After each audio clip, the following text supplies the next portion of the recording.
கொஞ்சம் வழி விட்டுங்க. அண்ணா அண்ணா அண்ணா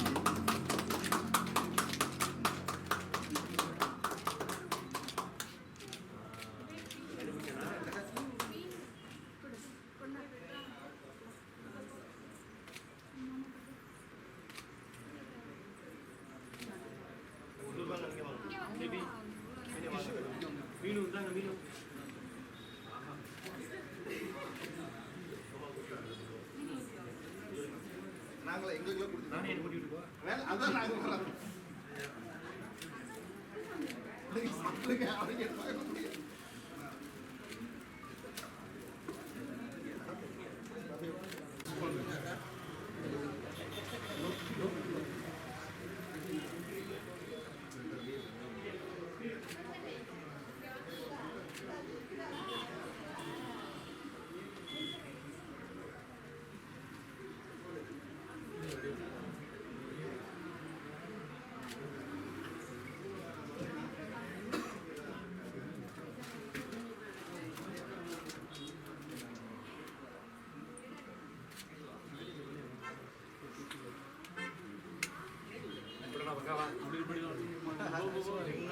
பழமா அதாவது இன்றைக்கி மதுரையில் வந்து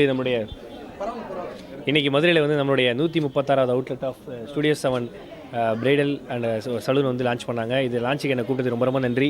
அண்ணன் தான் இந்த ஸ்டுடியோ 7 ஓனர். நிறைய கடைகள் திறந்திருக்காரு. இன்றைக்கி அண்ணன் சார்பாக நான் 3வது ஷாப் திறக்கிறேன். ஸோ இன்னும் நிறைய கடைகள் திறக்கணும், அதை நானே வந்து திறக்கணும்னு கேட்டுக்கிறேன். தேங்க்யூண்ணே. லவ்யூண்ணே. திரைத்துறையில் வந்து இப்போ நீங்கள் ஒரு மிகப்பெரிய இடத்துல வந்துட்டு இருக்கீங்க. ஓகே. லாஸ்ட் டைம் கூட வந்து லாவராவன் சார் உங்களுக்கு வந்து ஒரு ஹீரோவாக நடிக்கிறதுக்கு வாய்ப்பு இருக்காரு. இந்த அனுபவம் எப்படின்னா? அதாவது எதிர்பார்ப்புக்கு மேலே ஒரு விஷயம்னா அது லாரன்ஸ் அண்ணன் பண்ணது தான். ஸோ சில பேருக்கு நான் வந்து கடைசி வரையும் நன்றியோடு இருக்கணும், உண்மையாக இருக்கணும்னு நினைப்பேன். அதில் முக்கியமாக லாரன்ஸ் அண்ணனுக்கு நான் இருக்கணும்னு நினைக்கிறேன். கண்டிப்பாக இருப்பேன். ஏன்னா அவர் இருக்கிற இடத்துக்கும் அவங்க இருக்கிற உயரத்துக்கும் ஸோ இப்படி பண்ணணும்னு நினச்சதே பெரிய விஷயம். So first of all I love you Lawrence அண்ணா. தேங்க்யூ லாரன்ஸ் அண்ணா. ஆனால் நீங்கள் வந்து இப்போ வளரும் வந்து நடிகராக வந்துட்டு இருக்கீங்க. நீங்களே வந்து பொதுமக்களுக்கு ஆம்புலன்ஸ் செய்கிறதா இருக்கட்டும், அது ஒரு இளைஞருக்கு வந்து பைக் வாங்கி கொடுத்தது, இந்த மாதிரி சமூக சேவைகளை நிறைய ஈடுபட்டு வரீங்க.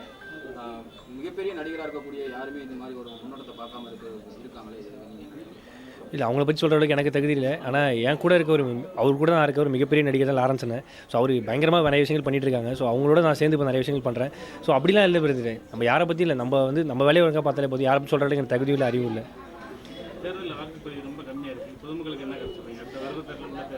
பொதுமக்கள் தான் எனக்கு கருத்து சொல்லணும். நான் பொதுமக்கள் கருத்து சொல்கிற அளவுக்கு எனக்கு அறிவில்லை. நான் என்னுடைய ஓட்டு போட்டேன்.